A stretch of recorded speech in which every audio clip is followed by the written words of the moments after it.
I remember that being especially stressful when I started out. It's just like, felt like, you know, this weird pressure to like be at the studio and like do all of this work, which was fine, but then also like to be home and like hang out with this girl that I was dating, and I was just like, I don't know. I remember going crazy a little bit, and then we broke up, and I was like, "This is fucking awesome. this is the best." I was like, "Oh, I'll just work more now. This is there great." we go.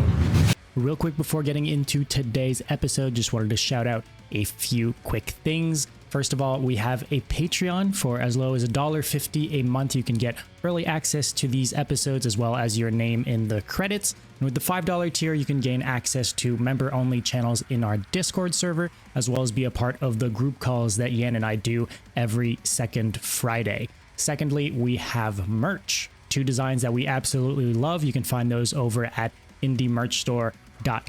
And last but not least, we do these podcast recordings live on Twitch. So if you want to be a part of the conversation, see these as they happen. We do those every single Wednesday at 7 p.m. EST.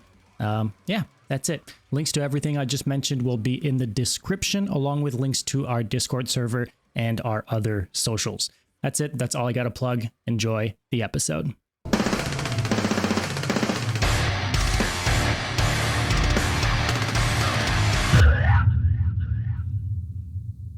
Matt, my man, how are we doing? Welcome to the show, man. What's up, guys? How are you? Doing well. I mean, as good as we can be doing, I guess. That sentence makes no sense. It sounds like you're doing great. Yeah, it's often how it starts with my terrible English, and then people are confused. I think it's a great way to break the ice. So consider it done. I did it. We're ready to start. I love it, dude. Your English is way better than mine already. I mean, first time I hear that in my entire life, I don't think I've ever heard those. It feels great. Feels unreal, but yeah, I'm gonna start telling all our guests ahead of the show to just sneak in a little comment about your English being better than yours and boost your confidence a little bit. It might. Who knows? Maybe I'm gonna get better, or worse, thinking that I get better. I don't know. Just having a big ego about it. Okay, I see. Yeah, just like I'm doing very good, and then I'm just overconfident and I butcher everything. I don't know, but you should try it. Definitely, you should try. Yeah, I mean, I'm not one to talk. I mispronounce things all the time, and I get words wrong. And yeah, I will never judge you. Even I did hear you before you got me in. I heard you say Fife before, which I did think was funny. Yes, I did that. The difference, I would say, you mispronounce stuff. I'm on this other level in which I'm inventing stuff. Like I'm creating words. Avant-gardist. Yeah. Yes. Like I. You're an artist. Yeah, that's innovative. I think that's awesome. It's a very beautiful way of putting it. It's a very positive, and I appreciate that. But one of those words was passionated, and I that's said a word. that. Is it? Oh, it's in the dictionary now, so yeah. It is, yeah, it's a word now. You guys have been telling me since forever that I made up something that actually exists. So I'm waiting for apologies in the chat. But yeah, like use it in a sentence. I don't have much context except maybe I think I said I was very passionate about like a band or music. I mean, Yan is extremely passionate about Myspace deathcore. That's for sure. There we go. Yeah, it's like when you did something passionately in the past tense. Mm-hmm. I don't even think in the past tense. It's like I'm passionated. Like an adjective. I'm using it as a right. Okay. So in that context, it might not make any sense, right? Yeah. And that's another thing I do. I'm gonna take something. I'm very pretty much always there, except I'm not. Like, it would make sense. People get what I'm trying to say. It's just kind of off. It's always like, what? Like, they get it, but they're like, why is he speaking weird? That's usually the initial reaction, which I've learned I'm okay with that. At this point, I think it's my brand at this point. It's part of the brand now. Yeah, I think you just described my whole life in one sentence too. So I think we're on a great track already. It starts very well. I'm gonna tell you that. We talked about inventing words, passionated. I mean, that's as good as it can be as a introduction. My first sentence was very rough, though. I don't remember what I said, but it was really bad. Leave that in. I'm leaving it all in, baby. Really bad. It might be one of those clips. Who knows? But it was really bad. Crazy bad. This is great. I think this is the sort of stuff that people come to listen to, honestly. Maybe. Absolutely. Yeah. Maybe. Could be. Hey, can't get more authentic than True. this. True. Yeah. But hey man, you've been keeping pretty busy. Let's start this thing. We have so much to talk about here. How was the recent tour with Bodysnatcher? No Cure, all that. That was like a banger lineup. Yeah, it was fucking awesome. I mean, it was like one of the best tour. It might be my favorite tour that I've done with the band since I've, been involved or known them. It's definitely like, one of the, I feel like it's like one of the biggest headliners that the band has done in recent years. Like, I don't know, it just felt really good. Like there were no issues, which is like, honestly, a tour is great to me when there's just no like major issues or like, something like bad happening back at home. Like there was none of that. So as far as I'm concerned, I was like one of my favorite tours. Which would be fair to say is pretty rare. I'm guessing that there's no problem at all, right? That there's nothing wrong happening? Or would you say it's usually going well? No, I guess I didn't mean to make it sound like everything's always like shit is always hitting the fan like nonstop. But like occasionally, I don't know, like there's someone on the tour. It's like, that guy's kind of got a weird vibe, or like, none of us, haven't been a stranger to like, having to like leave a tour and go home and like deal with some like family issues. So I guess what my point is, like, on top of it are also being an amazing tour, like show wise, I'm also thankful that none of that happened as well. For sure. And the lineup, I mean, you guys and Bodysnatcher, like, couldn't be. It's such like a perfect match, I think, in my opinion, in terms of like music and sound. Like, am I crazy? Like, you imagine like it fits perfectly, right? So no, yeah, they fucking kick ass. And yeah, like from a musical standpoint, like they are a great fit with us. That was kind of like, one of the selling points when we were like talking about it internally together. Like, yeah, this band fucking rips. Like they're doing really sick stuff and they sound awesome. So like, let's try to do something with them. Like a win-win situation, because like there's a lot of chances that someone who's really into your band would also enjoy Bodysnatcher, and of course vice versa. So in my opinion, it's always like a win-win when you get exposed to a new fan base, and you have a lot of chances that people like it. It's not like sometimes they do those tours and it's good too, but like sometimes it's so different that you don't know, like could sure. be. So in that case, that's why I say it was kind of a perfect match in my opinion. Very like hardcore rooted. So yeah, absolutely. I mean, it's no secret that like Kyle Medina, like the vocalist, like loves our band. Like he straight up like is posting on we have like a Facebook like diehard fan group called the Strainiacs, and like he's always posting like about like wanting certain. I know he was after like this one shirt with like Butters from South Park on it, and he was yeah. like he's it's no secret that like he's a fan, so I'm sure like he was stoked on it too, and all those guys are the fucking best. So yeah, it was awesome getting to tour with them. To back you up, I was talking to Kyle a little bit earlier today, kind of snooping around for some stuff for this episode, and he was like, yeah, no, nothing crazy happened during this tour. I was like, all right. Yeah, I mean, yeah, I can't think of anything that he would any dirt that he would have on us. And he's not in the position to blackmail you just yet.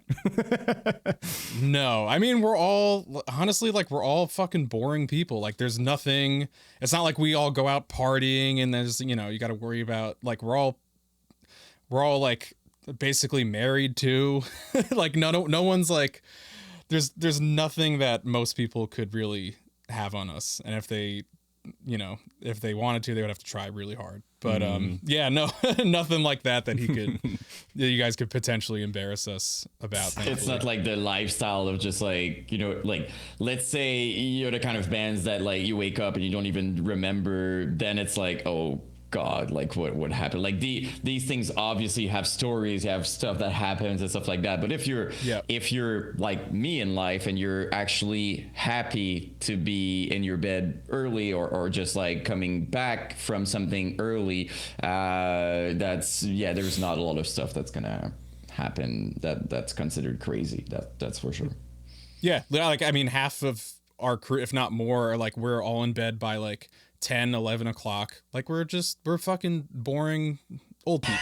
I mean, I'm not old. The rest, they're all Lodow's old. not even done yet, and he's already in the bunk sleeping. I see how it is. Yeah. How was New England Mountain Hardcore Fest? So we actually did our own version called New England Sadness and Failure Festival, because we were asked to play Metal and Hardcore Fest, but it was like we would have finished the tour that we were just on and then had to like we would have all went home and then 2 weeks later like would have had to fly out for that festival like back to Massachusetts. I mean, I could drive there. I'm in New Jersey, but like the other dudes would have had to like fly in. It's like that, you know, why don't we just do, because we're playing, you know, Worcester at the end of the tour, like why don't we just do our own festival? And that's kind of what we did. Like we had the downstairs stage where it was us and like On Broken Wings and Bodysnatcher, and then upstairs there were other bands, so we did like the dual stage thing, like they've done in the past or every other festival. That's why I thought it was a bit of a pre-show thing. I'm kind of faded. That's why I kind of set it up that way. I for sure thought it was a part of the whole thing. I mean, 2 weeks earlier. Like it is and it isn't. Like Scott Lee, who puts on that festival, like he was involved in like getting it all together and stuff. Yeah. So it's like the same camp of people, but like it was at Palladium, right? Yeah. Yeah, we're celebrating the band's 40th show at the Palladium, which is that's crazy. Kind of crazy for sure, yeah. 40 times in the same fucking venue. A legendary venue, no less, right? Which is pretty cool. Easily one of my favorite venues that I've ever played in my entire life. It's the best. It's amazing every time you play there. That's what makes a venue great. It's like, you know, the show is going to be awesome. Like I didn't even have to there's some shows that you show up to and you're like, is like tonight gonna be sick? Like I don't know what it's gonna be like, and you know, are people gonna really fuck with it? But I mean, Palladium is just like, especially for us, that's like our hometown venue, or you know, bands like originally based in Mass. So like, you know, every time we play there, like people, it usually pops off for us. So yeah, love playing there every time. There's something I love to ask, obviously without naming the venue itself, but like, what would you say was like the weirdest or the sketchiest, like that you've played, that maybe you got there and you're like, what is this? You know, again, you don't have to name or anything, but I'm just curious. It honestly like hasn't, it hasn't happened like too recently.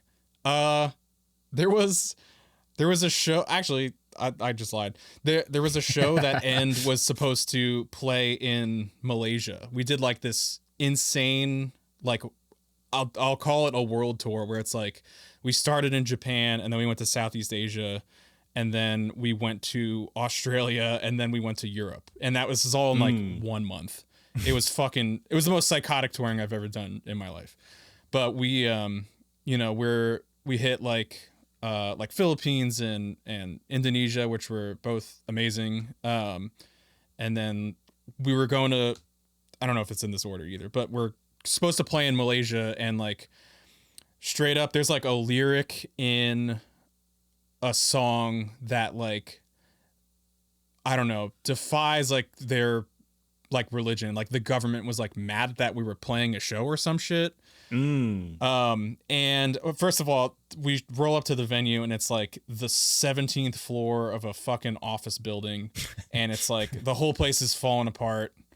And we're like, this is weird. And there's like one guy there. It's not like a venue, you know? Yeah. It was a little sketchy, but then like we go back to our hotel and they're like, oh, like the cops are here, like piss testing people to see if like, you know, because if they piss dirty, like we can arrest them because like they're at the show. And like the promoter was like, you guys should just like stay back. Cause like if one of you pisses dirty and it like shows up on a drug test, like they could arrest you. And we're like, okay, you know what? This is not, we're not doing this. Is that after loading the gear up onto the 17th floor or prior? Well, thankfully there was somehow there was an elevator there. And I would have been terrified by that elevator. I'm just gonna say that. Terrifying. Like you described the building, you said it was falling apart. I would just look at the elevator and I would be like, there was no way. Yeah, I mean they were very, I forget the guy's name, but whoever the promoter was there, and like they were very helpful. Then they were like looking out for us. They're like, yo, like we don't want you guys to get fucking arrested in a foreign country. Like just stay back and we'll call it even. Just don't come. So then, but what about the lyrics? Like when are you guys made aware about this? And did the cops get involved because of this? Like what's the relation here? I can't remember the exact lyric. It was like, I think it was, he says like the word God, but he's like Brendan, I'm sure was referring to like, you know, God as, you know, people in America refer to God as like, you know, like the Roman Catholic God or whatever. Like father of Jesus. Yeah. But in Malaysia, they're like I think they're predominantly like Muslim country. So they thought we were like attacking like their God. Like a statement thing. Yeah. But like, you know, obviously we're not. And also that shit is all like open to interpretation anyway. So yeah. But whatever. I mean, they'd felt a certain way. They're like, it's illegal for you to say this in our country. So like, don't say it. And I was like, I don't know, just like change the word to something else. Say dog, say literally anything else, I guess, like whatever. So they're already like not stoked for us to be there, I think. Yeah. And I don't know. It just turned like one thing turned into another. We were given that warning, so we're already like kind of sketched out about it, but yeah, I'm not mad that the show didn't happen. I'm just nothing against the country of Malaysia. I'm just the whole scenario was just like weird, and I was just like, let's just go to the next one, you know. Follow-up suggestion for that place, maybe don't invite male bands would be my maybe just run the lyrics through ChatGPT before they get it to your country. Yeah. Not a hot take. Not a hot take, honestly. That's offensive. They don't know a lot about other lyrics. Let's just put it that way. Because to me it's kind of you know, and I respect every belief and stuff like that, but like with music, it's like you invite an artist, right? So sure. I think prior to that, but the government's not inviting the artist, right? That's like a different thing. But so the people who invites you probably are okay with it, and then it's kind of a law thing or whatever. Yeah, that makes more sense. I would be terrified for what it's worth if they're just like, yeah, they're arresting people. I would be like, that's it, I'm stuck and I'm not getting up. Yeah, for sure. I mean, even then though, like that experience was so, like that was still like a once in a lifetime experience to like get to go to that country to begin with, and like and you know, like experience that scenario. So that was cool. I mean, that's just the only one in like recent memory. There was another venue that I my old band like 10 years ago played where I showed up and like loaded all my shit on stage. The stage is like the size of my desk here. It's like a 7 foot by 7 foot square.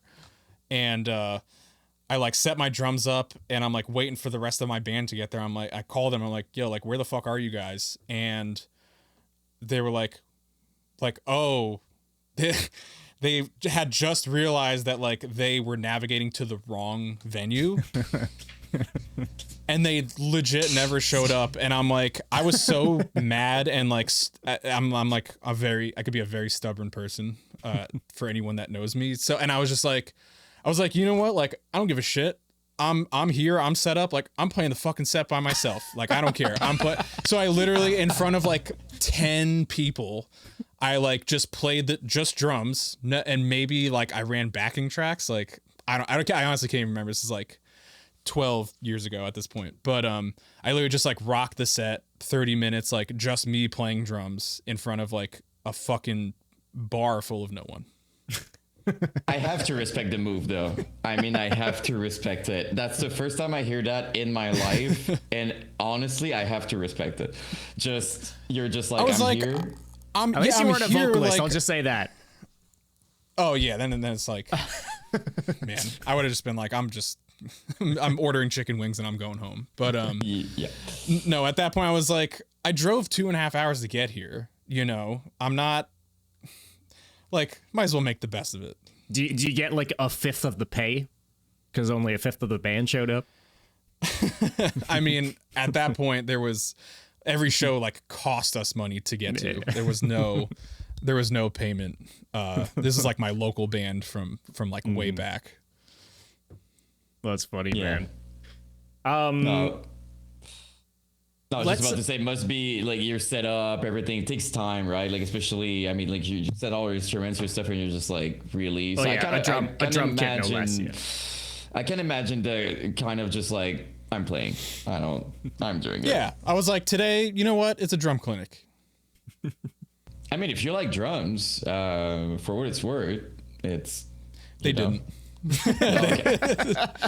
That day they did not. They were like, you probably look like like someone who just set up something, like they're drinking or they're just like relaxing. They're like, is that dude just playing drums? Like, it probably just looked like someone who just wanted to like hit the drums, and they're just like, dude, he's actually really good. Like, yeah, I mean, it's like that guy, like you go out to a restaurant and there's a guy with an acoustic guitar and you're like, oh, I guess there's music tonight. Like I didn't know that was on the schedule, but here we are. And it was kind of like that. I was just like, yep, setting up and just I'm playing fucking loud blast beats for 25 minutes, whatever it was, just ruining everyone's night. Again, gotta respect it. Yeah, for sure. Let's I'd love to kind of get to know you a little bit and your I guess kind of your way into music in general. What was how'd you get into drums? I want to know how you got into producing, all of that. What was it like for a young you getting into music, getting into heavy music? Let's start there. I don't think it really started with heavy music. I mean, I grew up having I have two cousins who played it. They're like 20 years older than me too, because my dad's sisters are all like 20 years older than him. So they're okay. They always were like these these like cool role models that I had like growing up. And one plays drums, one plays guitar. Funnily enough, I'm having dinner with one of them tomorrow. So that's ironic that you asked me that. But they were in punk bands, and I kind of like grew up going to some of their shows, and it kind of just like fell into my lap. And they were just like, they literally, at one point I was at their house and they were just like, just like handing me a pair of sticks. And I was like, started like fucking around, and I'm like, I think I like this. And I could literally see both my parents just be like, God, not the drums. Like, please. Why that one? you like you the had loudest. 2 paths. Yeah. Like you could have been like, at least you could turn a guitar amp down or play it like, why the drums? But I don't know. It just like kind of worked out. And they were kind of my entryway to to all things like music. Like they turned me on to like, you know, like bands that they were into, like Lagwagon and No Use for a Name and Millencolin, like, you know, like these old like punk bands and shit. And that's kind of like what I grew up on, as well as like, you know, like Green Day, Blink-182, and like, so I kind of like, you know, got started in that world, and that was like my entrance to, you know, like heavier rock music. And then from there, yeah, they also like turned me on to like Iron Maiden and Megadeth and Slayer and Lamb of God and like all that stuff, like the more like metal bands. So yeah, I mean, I accredit to everything to my cousins Paul and James that got me started into this fucked up world of music that we're in now, and all of that kind of stuff just like, you know, just ended up like branching out into like, you know, finding like heavier bands on like MySpace and shit, and then like, you know, trading CDs with my friends like in high school, like figuring out, like I just had a friend. I was always too afraid to like use LimeWire or fucking like Napster or whatever. Yeah. Valid. But I had I was just afraid that my computer was gonna my parents' computer was gonna explode. Very my dad fair. was gonna my dad was gonna have a fucking meltdown if that happened. So like I had a friend who just did it like incessantly. Like he just burned like thousands and thousands of songs onto CDs, and I would like rip CDs I would like just have him pass them off to me and rip CDs onto my iPod, and like discovered like a lot of sick bands that way too. And that's really like how it kind of snowballed for me at a young age. Similar to us, by the way. That's kind of how I mean, that's kind of LimeWire, MySpace, stuff like that. You were about to ask something, Dom. I'm gonna let you. Well, it's just funny because when we were communicating back and forth to do this interview, you were like, "Hey man, I don't really know much about MySpace deathcore." That's your guys' thing. But so I'm kind of curious, right? Like for us, like being on MySpace and stuff, that's all it really was. Like I wasn't discovering any other types of music. It's outside of like maybe like emo and screamo, metalcore, stuff like that. But what was it for you in those days in terms of like what music were you finding on MySpace? Honestly, it was bands that are like massive bands, like fucking Slipknot or like Arch Enemy, like it's like stuff like that. It like very rarely do, or I mean, probably like Suicide Silence, like at the time. This was like 2007-ish, so yeah, exactly. Yeah, that was prime MySpace years. But honestly, I mostly used MySpace to try and like hit up girls and meet at the mall to like hang out and shit. Or like, you know, I was like jealous of other kids my age, like who were in bands and stuff, so I would like just like call them gay and like make fun of them.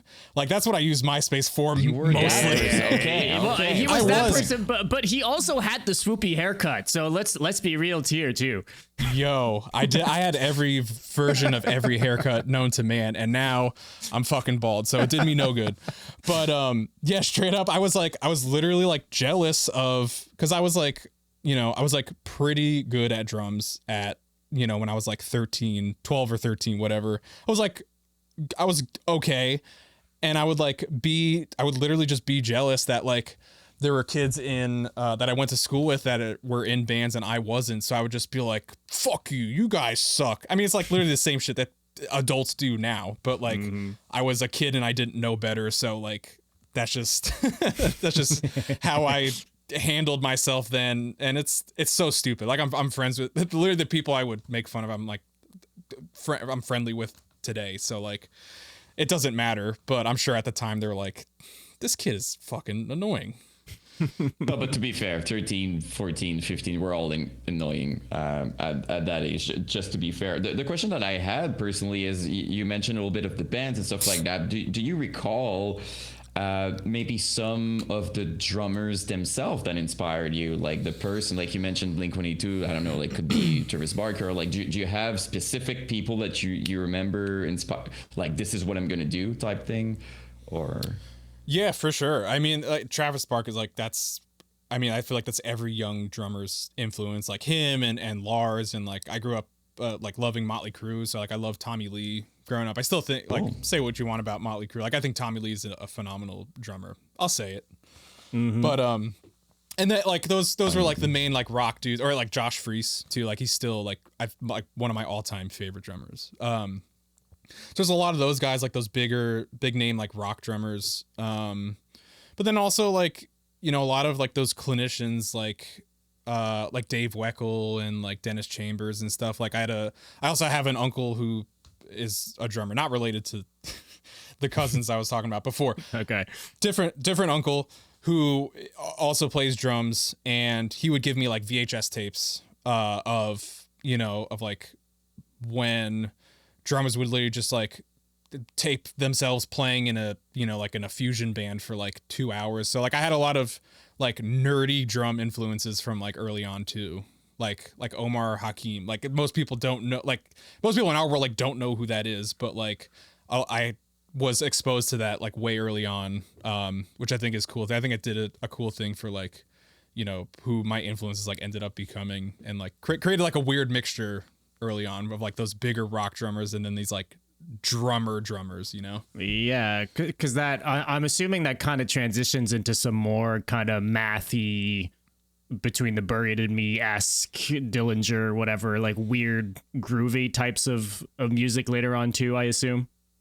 Yeah, absolutely. I mean, I grew up literally like those two being like some of my favorite. I mean, they're still some of my favorite bands, and which is awesome because like I got to tour with BT Bam last year or 2 years ago, whatever fucking year it is anymore. And you know, got to like fill in with Better Lovers, who Greg sings for now from Dillinger. So like, yeah, I mean, those have been some of my favorite bands for like well over 15 years at this point. Just a quick second to talk about the sponsor of today's episode, Indie Merch Store.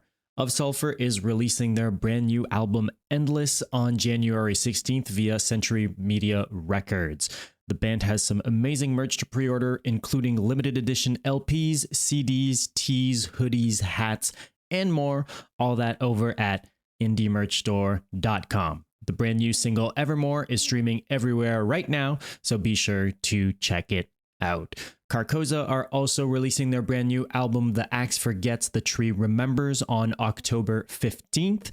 You can still get your pre-orders for the album alongside tees, caps, long sleeves, hoodies, CDs, and a new vinyl variant over at indiemerchstore.com. Catch them on tour all across America right now with Signs of the Swarm, Mental Cruelty, 1056, and Face Yourself. Head on over to indiemerchstore.com to snag both of these pre-orders and use code BRUTALITY at checkout for 10% off your entire order. Again, that's code BRUTALITY at checkout for 10% off. A big shout out to Indie Merch Store for supporting the show. Now back to the episode.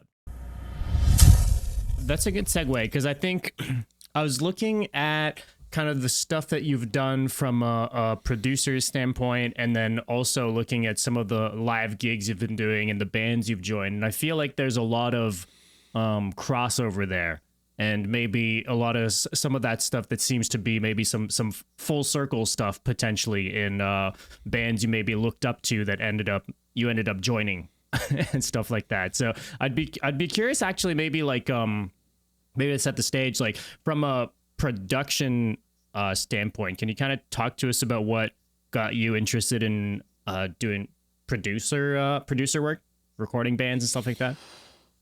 Yeah, totally. I mean, I like when I trace that back, you know, to my younger self, like I always had been kind of like doing both. Like ever since I like was playing drums, like I was always obsessed with like recording myself. Like I have like, you know, old like VHS camcorder tapes of me. Like I was always, for whatever reason, infatuated with like capturing whatever performance I was doing. And maybe that's a product of like growing up an only child and like not having a lot of friends, just being bored and like obsessed with this new hobby. But it kind of like, I mean, obviously like carried over into this. So like, I guess to answer your question, like that was kind of always like I was always obsessed with like recording drums and stuff to like right off the rip. And then was there like a moment where you were kind of, because there's from what you're saying, that kind of seemed to maybe be a little bit more of a, you're not even thinking about it kind of interest, you know, you're just like doing the thing, but not really being like, hey, this is what I want to do growing up type of thing. Like where does that kind of happen where you start actually working some gigs and doing the thing? I mean, it started small. It was like, you know, recording like friends in high school who like have a band, or like I was in a band all like through, you know, like my sophomore year of high school or whatever. And like, you know, I would like record demos, and it's like, oh, like learning how to use an interface. Like, it's like, you know, it starts like baby steps. And then it's like, you know, after that, you know, like, you know, then like demoing your next record, or, you know, my band after that, like engineering the whole record. And then it's like, the more you experiment and like figure things out, then it's like, okay, now I'll try like mixing a record that I do. And then like it's kind of like snowballs from there. So yeah, like it was just like a gradual like incline on like my involvement with recording and stuff. And alongside doing all of that, I'm also like playing shows and like touring and doing like all of the like the performance like band stuff. Yeah. So then how do you end up linking up with Randy and Putney and all those guys? So there was I used to be in a band called Circuitry. It was like a progressive not metalcore. It was like, I don't know. Honestly, it was kind of all over the place, but it was like kind of similar to like, say, like Between the Bear and Me or something. Yeah, like that's the band I would have something. given, to compare for sure. Yeah, so that was a band I started with my buddy Christian, and we were, you know, we had written a record, doing another one, and I needed someplace to track drums, because that's like, you know, for anybody who like has made a record, that's like the most involved and like that's the hardest thing. And though I had like experience in that, I wanted like a step up, like, because I was trying to like, I don't know, level up our production and the sound of our record. So I didn't even know who Will was at that point. But I knew who Machine was, because Machine is like my first memory of like realizing like what a producer's job was. And this is from the Lamb of God documentary called Walk With Me in Hell, where it's essentially like the making of their record Sacrament, which is an awesome documentary for anyone who hasn't seen it. So I knew Machine and the records that he's worked on. I knew that he was in Jersey. So I just randomly like Google like Machine Shop New Jersey. Like I was trying to like, you know, figure out a way to message this guy. So from that I found like, you know, it came up like Graphic Nature Audio. I'm like, what the fuck is that? So I'm like, I'm reading and it's like a studio owned by Will Putney. I was like, who the fuck is Will Putney? Google it. I was like, oh, he's just done, you know, every metal record, every metal band from the past 10 years.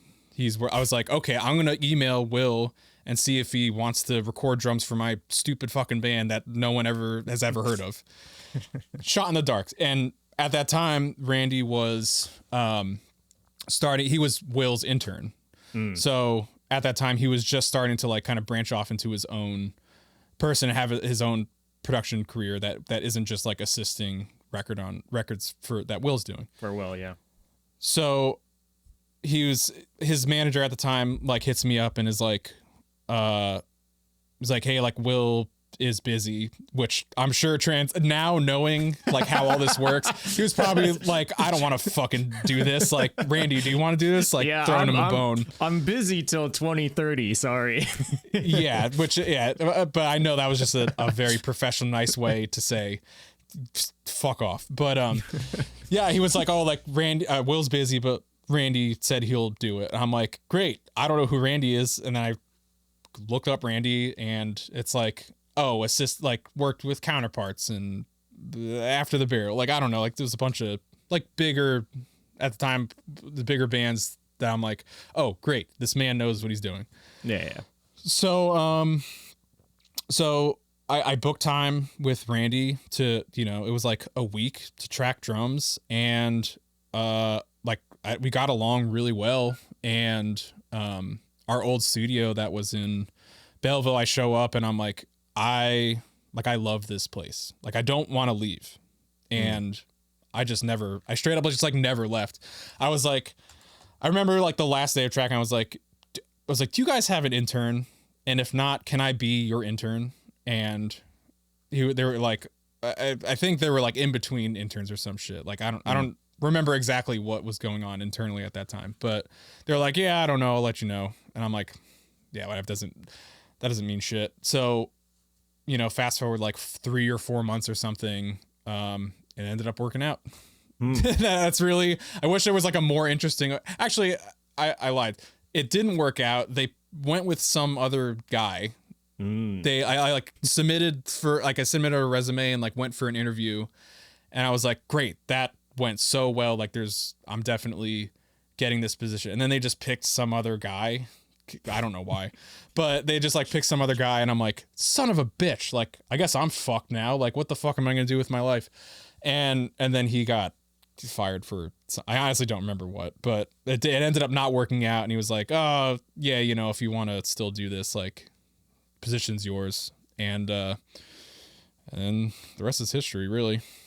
That's cool though. What were some of the first records you were assisting on when you got there? The first thing I did when my first day, I think it was like the first day that Counterparts was starting pre-pro for You're Not You Anymore. That I remember that was like the first record, and that record will always have like a special place in my heart, because that was like my introduction to like the real recording world, you know? Yeah. So yeah, that was the first one. And then, oh God, I don't remember the exact order of it all, but it was like, I remember the first year that I was there, it was like that record, Greyhaven, Empty Black, I want to say Vain Error Zone, Silent Planet, I don't know what that record's called.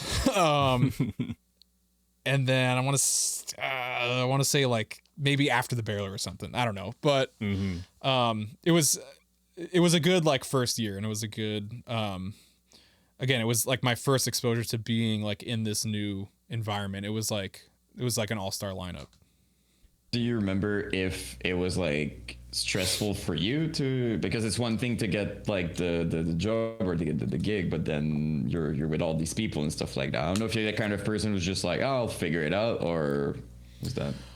No, I mean, weirdly enough, like I'm the type of person who like the work stuff like never, like the workload never stresses me out. Like I'm worse at like balancing like the home life shit. So like what was stressful for me at the time was like this girl that I was dating was just like, I don't fucking see you now, and like you don't love me and this and that, and she's like, all you care about is like this fucking studio now, and I'm like, yeah.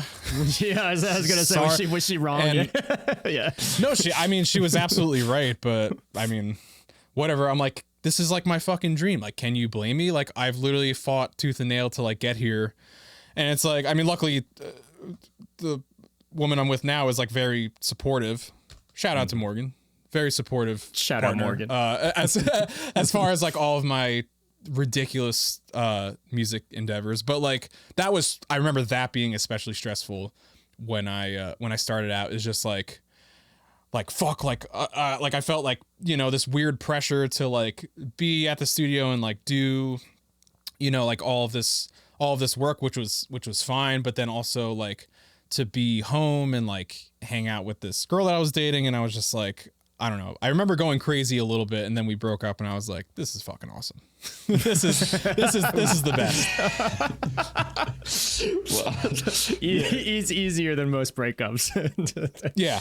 yeah, I was like, oh, I'll just work more now. This is Yeah, there great. we go. There are We're no just limits like, to so my that was the degeneracy problem. anymore. Yeah. That was my problem. Now it's gonna be fine. Yeah, but I can fully relate to that, because like it's like you're in this thing, it's your passion and stuff like that, but it's never the same, while at the same time you kind of feel bad, where it's one of those things that this situation, it's like you understand the other side, but you're also not wrong doing what you're doing. So it's just one of those, it sucks, because you feel bad, but you shouldn't really feel bad. Yeah. It's like so it's an entire thing. Having a supportive partner is like one of the most important thing, especially when you're, I'm going to say, like, career driven, if that's, that might not Yeah, be absolutely.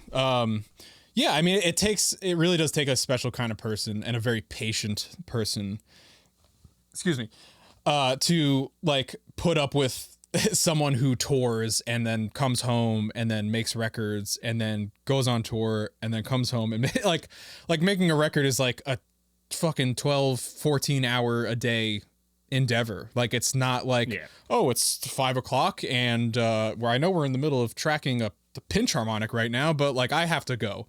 You know, it's you not unplug, the person is playing and you it's fine. Yeah. We're Turn done. off the lights. Yeah. Yeah, I mean, it straight up like doesn't work that way, unfortunately. Like, and sometimes I wish it did, because it's I say it's unfortunate. I don't mean it in this way, but like it's unfortunate that I love, my home life so much, and I'm very happy like spending time at home, that like I also want to be home and like hang out, with my girlfriend and my dog all day, but like I also love to work. So it's like I feel like I'm being always pulled in both directions, but that's also, work life balance. And I could talk to you for hours about that and how how bad I am at it, but also because it's not conventional, I would say. I think that's the big thing here, like it's a very special career. It's not like saying, especially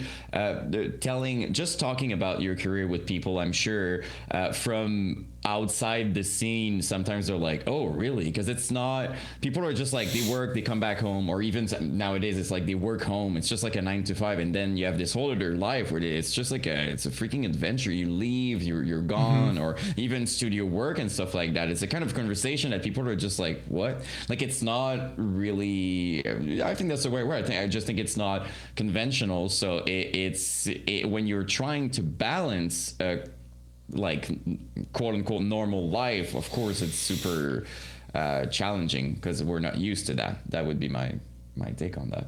yeah, absolutely. I mean, it's a job for crazy people, like to pack all your stuff in a suitcase and then go around the country or the world for 30 days at a time. That's crazy. And also to sit at a computer for 12 hours a day, looping 10 seconds at a time for 14, like, that's also crazy. So it's like, there's nothing that makes me realize that more than when I'm like at a family member's house and they're like, so like, how do you get your drums to Germany? And I'm like, huh? No, we rent, like, I don't know. It's like, it's always very like grounding, like realizing that, that this is not a normal thing. Like, this is not a normal job. Yeah. But I love it. I wouldn't have it any other way. It takes a special kind of crazy, for sure. Not for everybody. So that's honestly, that's my advice for anybody who is trying to do is like, find a partner that could deal with doing like what you do, because honestly, like, if you don't, it's gonna make your job way worse. So make sure you have a good support system at home, because otherwise you'll have a very bad time. It's different. It's different too. Maybe I'm assuming things here, but first girlfriend there, I'm assuming didn't sign up for that life, and then that life became your reality. But that's maybe not what she was originally signing up for, as opposed to finding a girlfriend now. Probably different. Oh, yeah. I mean, it was totally on me. I was like, surprise! I'm doing psycho shit now. Yeah, it's like you cannot just, especially like with tour, you cannot just go with your partner and it's just like, so here's the thing, I'll be gone for 6 months. Is that cool? Like, it's not like just it's a big deal. Like, it's just like, are you okay with that? I'll be gone. How long? You cannot just straight up be normal and be like, oh, just like, I mean, 6 months. It's just like plug it. Like, it doesn't work like that, unfortunately. So yeah, I think that's the thing. But shout out to all those partners. You know, like there are jobs that it's crazy. And I'm thinking even outside of music, military and stuff like that. When people are gone for a long time, like it takes a really like, you know, supportive and strong partner to be like, you know what, let's do it. I'm guessing it's often people that have their own, very maybe independent, they have their stuff. That would be my guess in general. But as we're talking about, I think you cannot go wrong by right away just putting everything on the table. Here's the thing, that's my career. You know what I mean? Like, not downplay it and be like, oh, it depends. Like, just fully, that's my life. That's what you're signing for.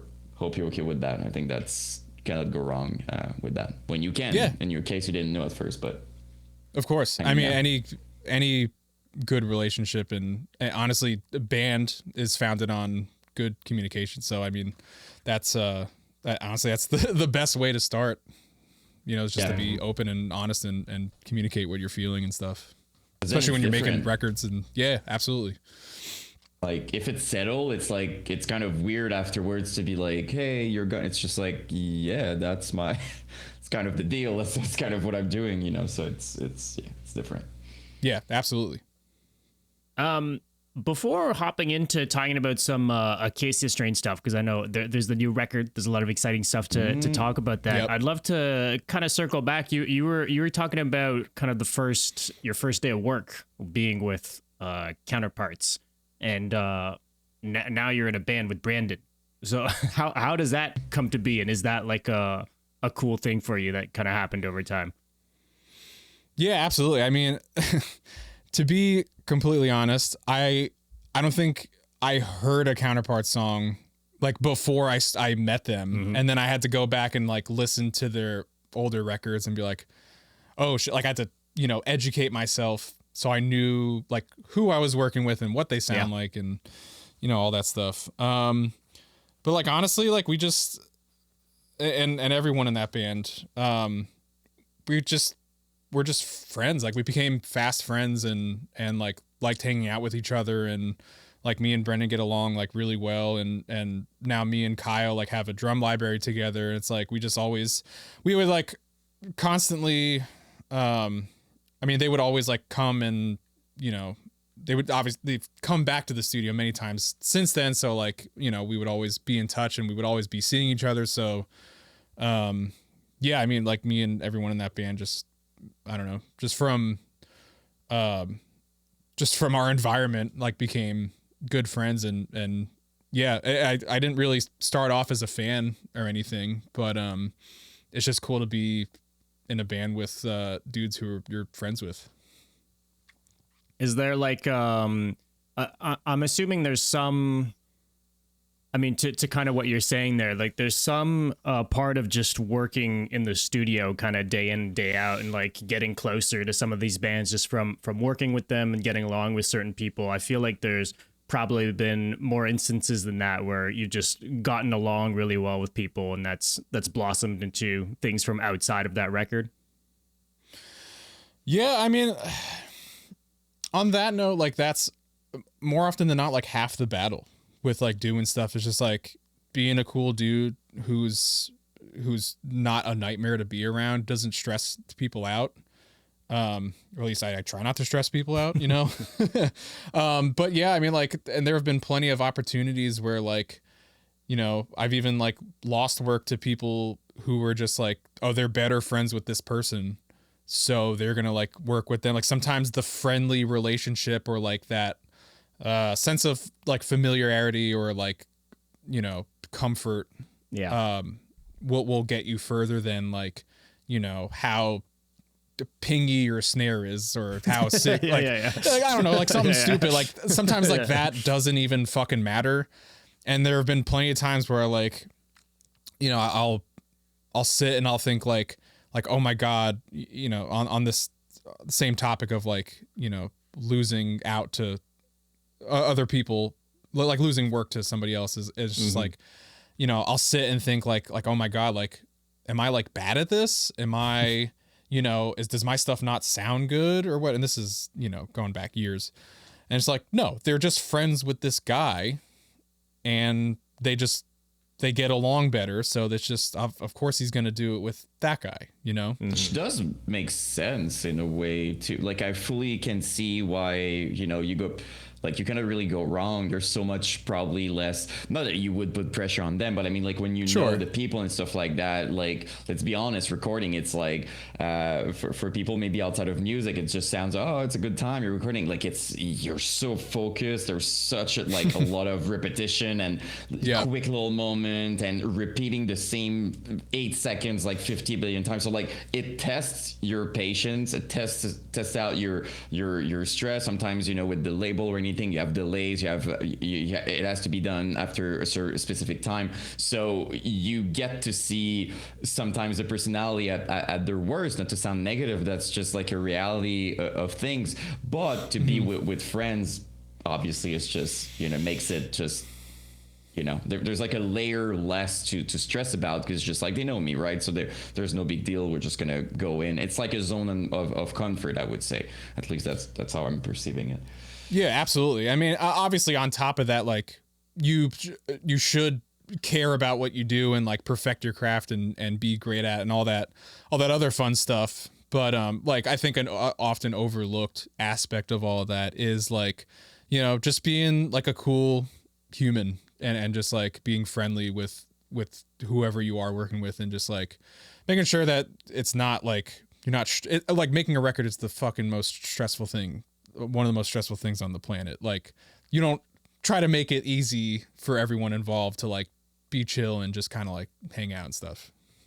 It's like I would like to know how you see your as a producer, because there's so many ways to go about it. Like we often have these discussions of just like the role of a producer in terms of just like pushing people to do their best, or and all that stuff. Like I would be curious to hear like to you like the most important, like how you see your roles with these people when the band come in. I mean, it's a lot of everything. Like a producer, more often than not, like wears a lot of hats. Like sometimes you're helping write the record. Sometimes you're like an amateur psychiatrist where you're like guiding, you know, people through their own like, you know, mental illnesses, or like, you know, anything that they may be going through like in their personal life. Or, you know, sometimes you're like a coach, like trying to get people excited about certain things. Like you're just, like I said, like wearing many hats and kind of just like doing a million things at once. It could be very stressful if you're not like used to doing that. But, I mean, yeah, I feel like any good producer is constantly like juggling all of those things. I mean, it obviously varies band to band too. Like everyone is different. Every record, even if it's the same band, like has its own like different unique vibe. So it's like that, to what extent all of that is happening, it varies, you know, day to day even. But yeah, I think in general, like I would say it's mostly like those three things. You're a therapist, coach, also scientist, like making crazy sounds that don't fucking sound like anything most of the time. You know, it's good to have like a decent enough knowledge of like music theory to like, you know, aid the band in like whatever it is that they're writing. So yeah, you're just constantly juggling a million fucking things. Yeah, that makes a lot of sense, and I think there's also a reason why every single time, and even here during our podcast and stuff like that, every single time we talk about a new record, and it's they very often mention the producer, right? Like, oh, recording with that person was like a big thing. It's a big part of of recording a record. Go to different producers, it's going to be a different record for sure to some extent. So there's absolutely there's something to be said about that, like being pushed and being, as you said, like encouraged, but also someone pushing you might sound negative, but you actually need that in a lot of cases. Sometimes you think you did your best, but the person knows you can push it more and stuff. So it's a big, when you think about it, it's a big responsibility as a producer to get the best out of everyone. And as you said, sometimes they go through a lot, and it might not be easy to get. So no, 100%. And I'm glad you said that, because I think, and unfortunately there's no word for this type of person if you want to make one up. Like, there we go. We have a resident expert in making up words here in the English language. So make up a word for someone who is good at making someone step out of their comfort zone. Because I think the best records and the best art in general, like aside from music, like whether it's movies or I think it comes from stepping outside your comfort zone and trying new things. Obviously within reason. Like I'm not gonna, we're not gonna make the next Acacia Strain record sound like, like K-pop or something. Like even, I'm sure Brendan Murphy would be fucking Brendan thrilled. would be stoked. But but like obviously, and I feel like there was a lot of this record, You Were Safe from God here, that where we did step outside of our comfort zone, like all of us, and I think it made for a better record. I think it's some of the best material. Obviously, I'm biased, but I think it's some of the best material the band has conjured in quite some time. And I mean, I feel like I could kind of zoom out and say that from afar, because like I grew up as a fan of the band. I'm significantly younger than everyone else, so like, I the Acacia Strain was like my first like metal hardcore show that I ever went to, like without like my parents being with me. Like I went with like friends, and it was fucking crazy. So like as a fan of the band, I feel like I could make that judgment call. But I feel like it's better because we were pushed, each member was kind of like pushed into different directions and pushed to do things that we're not like necessarily used to doing. It's interesting you say that, because I feel like a lot of the more recent Acacia Strain albums, I feel, have all kind of had something to that effect, whether it be just trying out things stylistically. Some of the, like, Decay was very, I don't know, there was kind of like a grind element to it, like an old school death-y side to it, that was very different than what we had kind of heard before. So I've enjoyed all the experimentation within the Acacia Strain, but I gotta say, to back you up, the singles that we've heard so far off of the album are the things I've been the most, and I say this with the utmost respect, but it's the most excited I've been about new Acacia Strain material in quite a bit. I think the new songs are fucking awesome, man. The 3 singles that have come out so far. Thank you, man. Really loving it. That. So if it's more of that, man, I'm all for it. It's more of that to an extent, but it's also shit that you would not fucking expect from this band at all. In the best way possible, And I think, just following just the trend of the band, which is what, in my opinion, makes, the Acacia Strain, is that like it doesn't. Like it obviously sounds like us, but it doesn't sound like anything we've done prior. Like and that's always been the band. Like, like Continent doesn't sound anything like Deadwalk, and Wormwood doesn't sound like Continent. And it's just like it always sounds like the band because it's the band and it's Vincent and it's, there's a brand and all of that stuff. But like the next record never sounds like the previous record. Like there's always like a different thing, different element that's being added, whether it's like a new member or, you know, stylistically like trying something different. So like, I'm really proud of like the direction and what we chose to do with this record because, you know, and it gets harder. Like this is the band's, this is my first record with the band, but it's the band's 13th record, which is fucking how psychotic is it? Crazy. Yeah, it's that's absolutely insane. So it's like it's even harder. Like how do you keep things fresh? You know, 22, 24, how whatever year it is, like 20 plus years into the game. Like how do you keep doing things that are gonna like keep people on their toes? And I think we did that.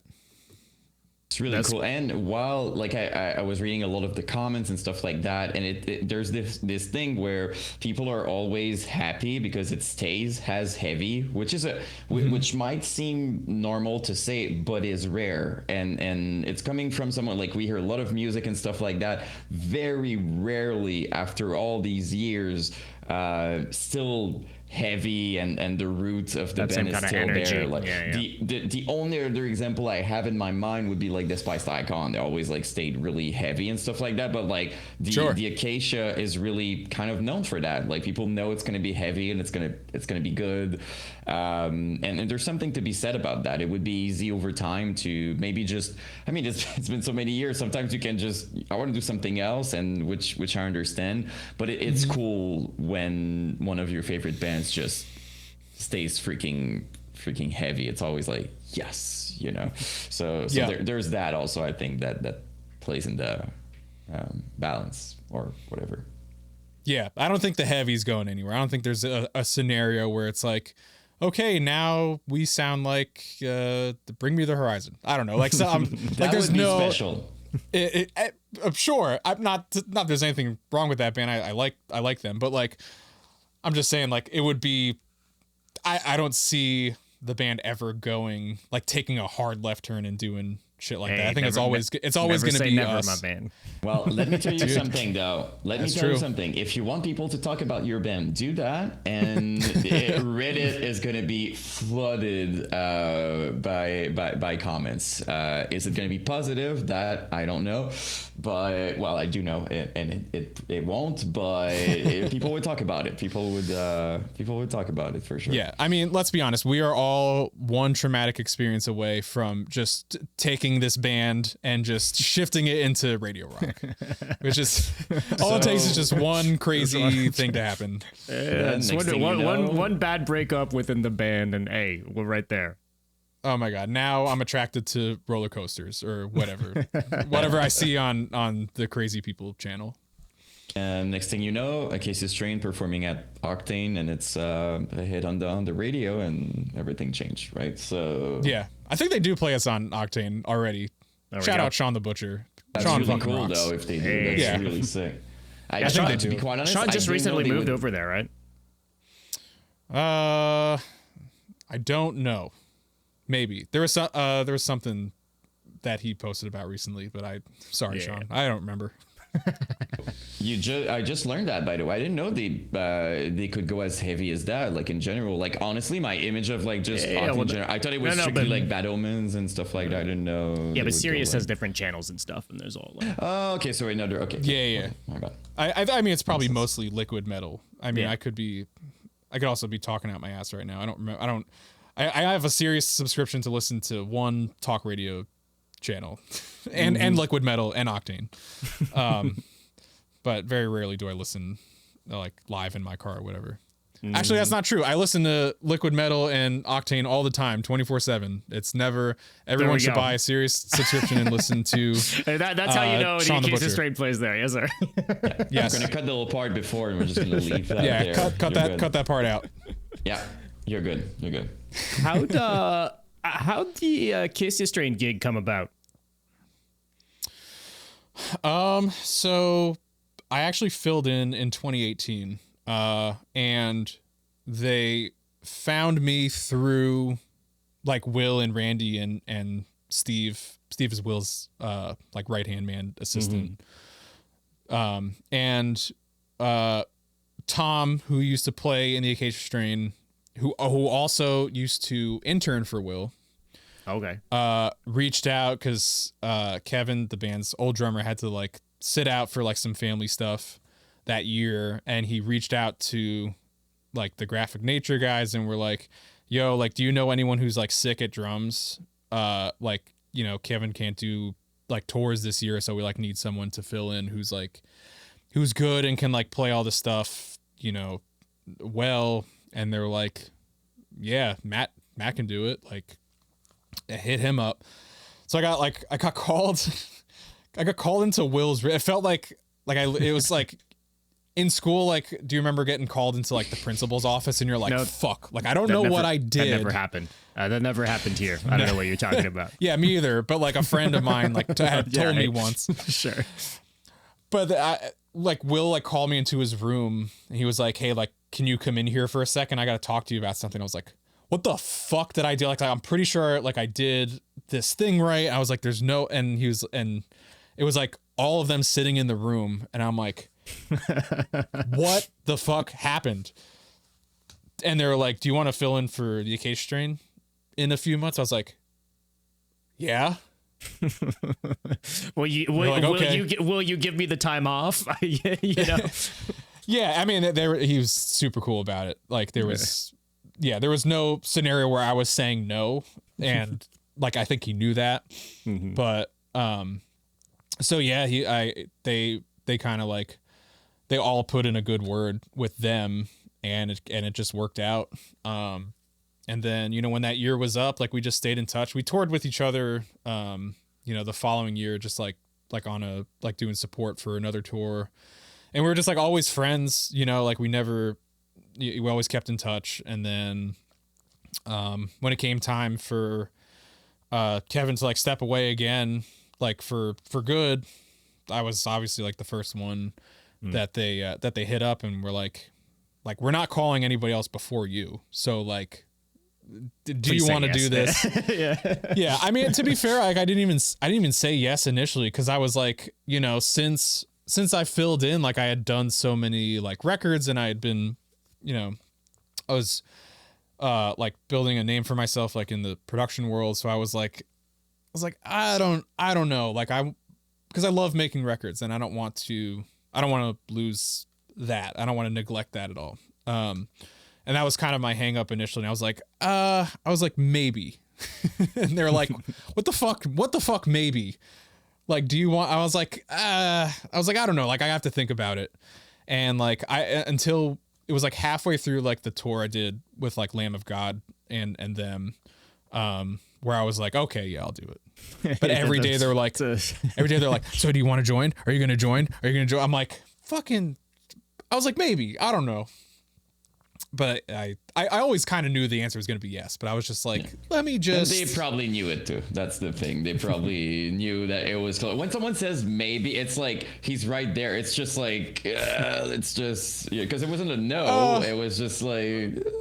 I think, and this is not on purpose, but I think I was like, and I truly was a maybe. Like I really, my heart was like, yes, but my brain was like, I don't know. But, and I think because I'm like, I can sometimes be like a very hard person. I think they were like kind of freaking out. Like, I actually don't know if he's going to say yes or not. But, yeah, I'm glad it worked out. Whether I like it or not, those people are family to me, even though I annoy the shit out of them and vice versa. So I'm glad it worked out. Do you remember if it was like because, you know, you said you talked about joining the band and stuff like that, but meeting them for the first time, was that like you were speaking to the fact that in studio, sometimes with bands, it just clicks, like Counterparts and stuff like that?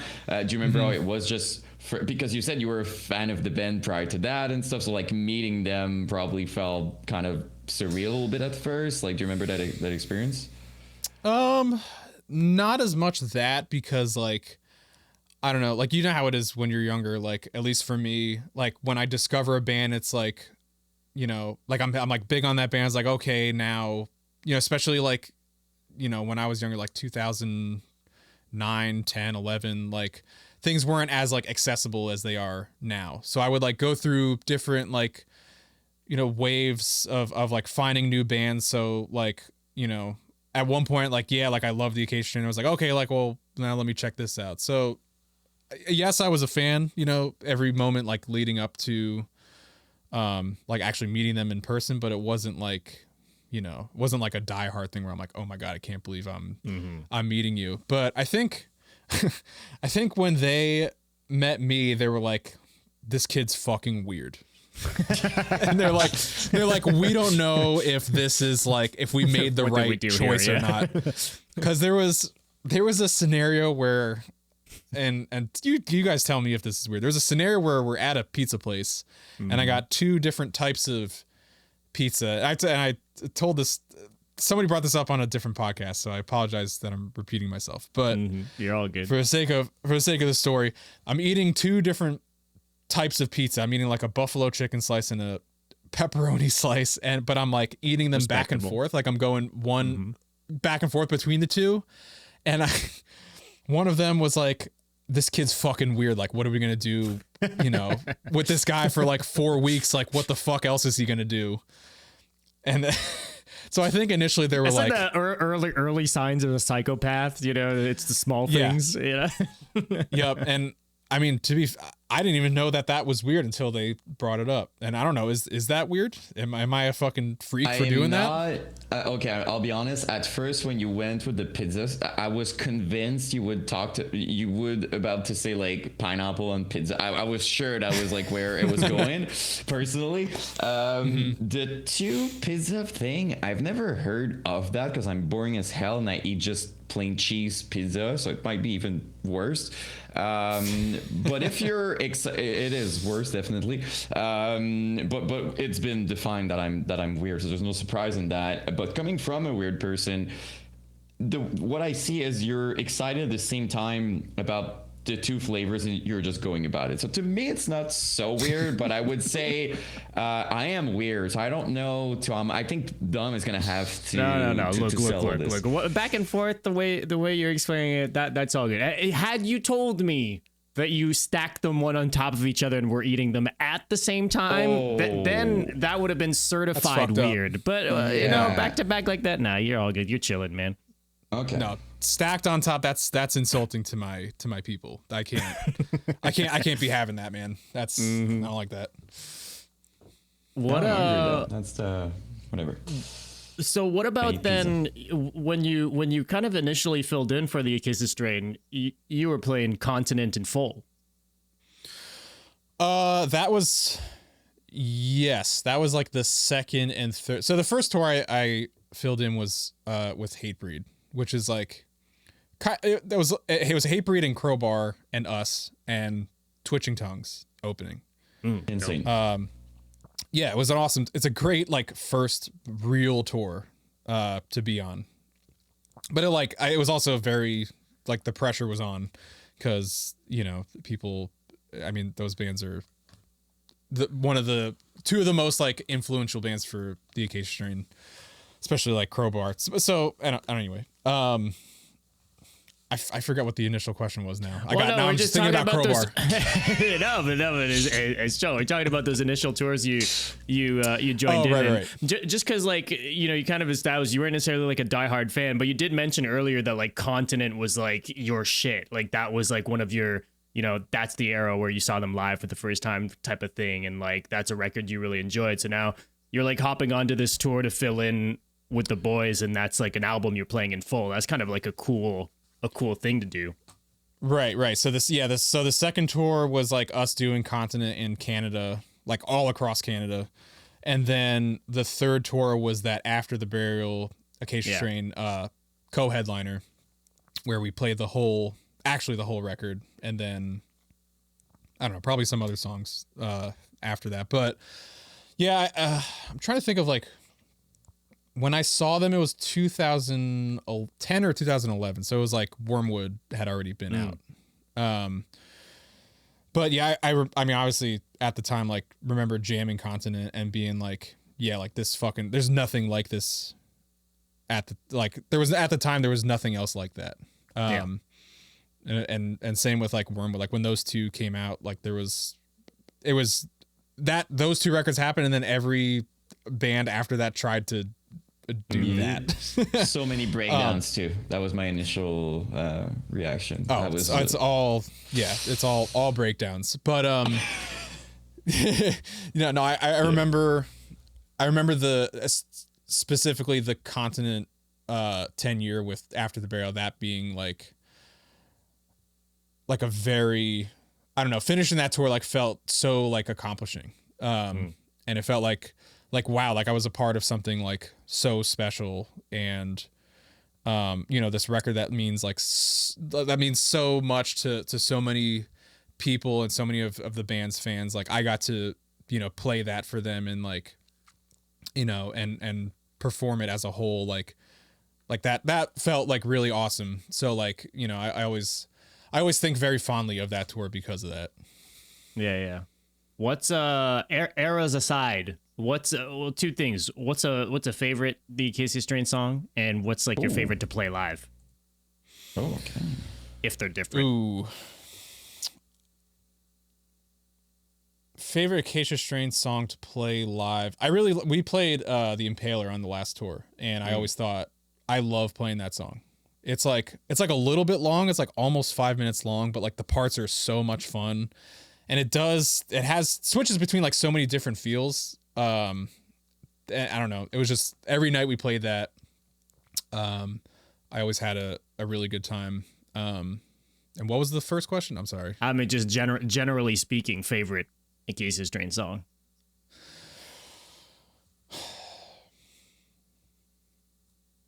Man,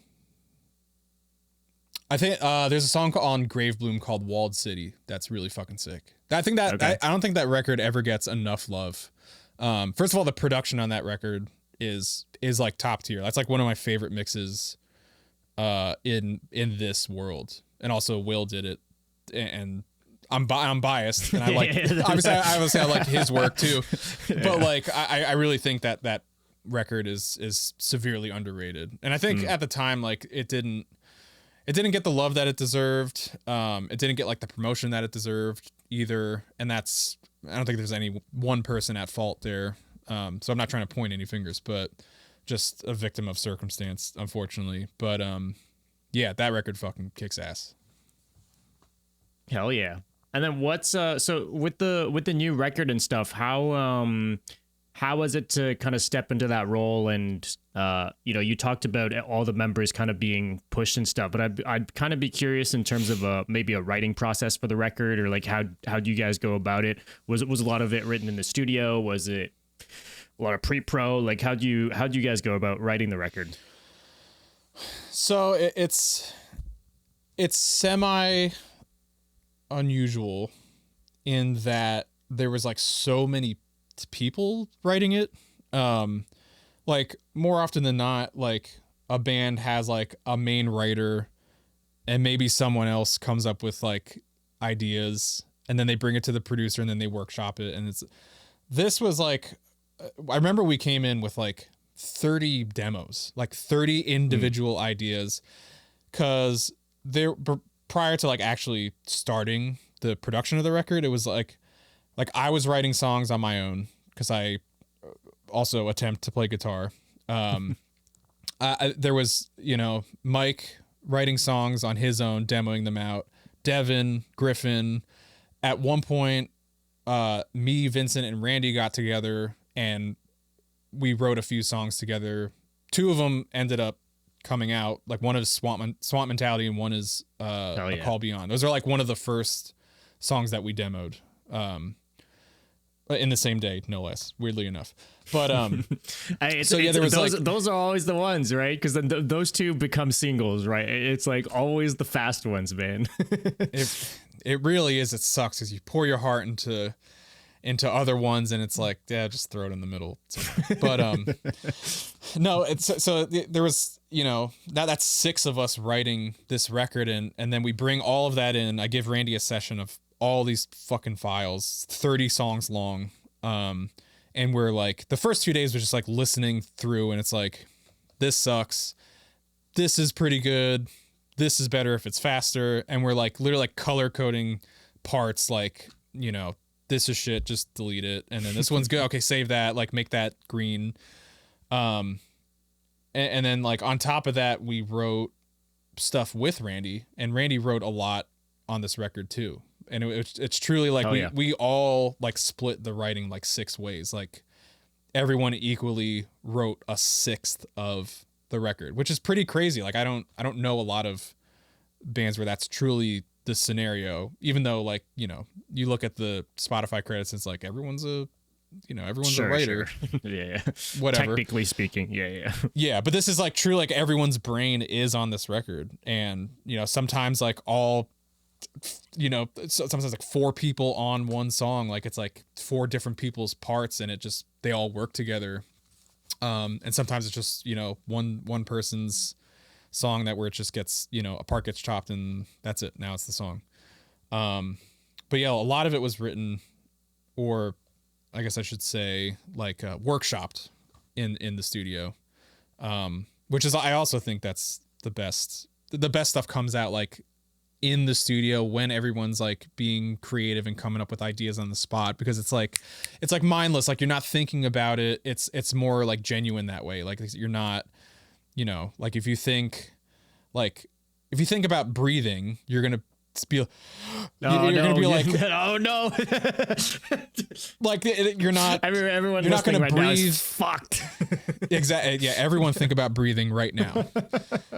Or like you're going to fucking drive yourself crazy. But like, if you're just, and that's what I kind of equate like writing in the studio with, like, you're just coming up with ideas. Like you're doing it naturally. Like you're not using, you're using like your, I don't know, like your lizard brain to just like naturally do things and be creative. And I guess that kind of comes with just being a long time in the studio too, right? Like I'm assuming it's not necessarily something that's turned on the second you guys get to the studio, but you know, maybe a week or 2 into it, you're like fully creatively in there. I think it might depend on the person. Like I'm the type of person who's like I could turn that sort of creativity on, like if I'm in that scenario. But some people, you know, more people can, I feel like, might have trouble, like because they're in somebody else's environment. Like this is like our studio, not their home. So it's like,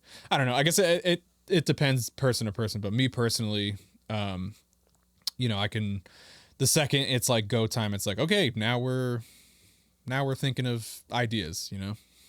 Yeah. Did you do some production on this record? Not really. I mean, there's like some like layers and like sound effects and stuff that are like from pre-pro, but not to the extent to where I consider myself like a producer. Like you didn't edit your drums afterwards and no. I mean, of that sort of stuff. Could I have? Yeah. Did I want to? Absolutely not. But yeah, no, like Randy like fully was like the producer. Yeah, just like little stuff here and there. I would just, you know, that ended up making the record as like production pieces, but not like, you know, not like to where I'm fully like recording full instruments myself or anything. Probably was cool also just to be a drummer, you know what I mean? Like, because you're used to like work on so many. Yeah, so just being like, boom, I'm the drummer. Like, not saying that you don't have other ideas and stuff, but having like that role and just like doing music as opposed to looking like every single detail, or maybe spending like 10 hours on a snare sound during 4 seconds. Yes. I mean, we did also spend 10 hours on a snare. Yeah. What felt like 10 hours on the fucking snare. But yeah, I mean, so there's 2 things to that. And one is like, I'm a firm believer that like records need producers who are not in the band, you know? 100%. And obviously I can't I can't preach that and then also go ahead and like produce my own band's record. That feels that's hypocritical, but also I mean, sure I could, and there will be projects where I'm producing my own band, but for this scenario, I didn't think it was, not that I was in talks of doing it anyway, but like I don't think it would be I don't think it's doing anyone any favors for me to produce the record. And the other thing is like, I also wouldn't want to. Like, yeah, like what you said, I kind of just want to focus on playing drums and nothing else. Like I want to focus on like writing songs. Like I don't have to worry about like, you know, the structure of this song, but also like, fuck, I got to mic up this cab. Like it's better to just have someone in charge of that. So I can, like I said before, like mindlessly just like be creative and think of nothing but just like making a cool song. Mm-hmm. It must be weird though, because you're at the same time in your own studio. Like it, you know, it's with the people that you're making records with every day. It must be like, you know how to mic the thing. It's right there. You know, it's like, oh no, okay, hands off, hands off. For sure. I mean, but at the same time, like I'm doing it with one of the guys who like taught me how to said thing. So it's like, there's no scenario where I'm going to be like, oh, like I wish I was doing it. It's like, I mean, obviously like I trust him. That's like another huge thing. It's just like trusting your producer and trusting the guy who's like steering the ship. And, I mean, there's not a lot of producers I would trust more than like someone like Randy.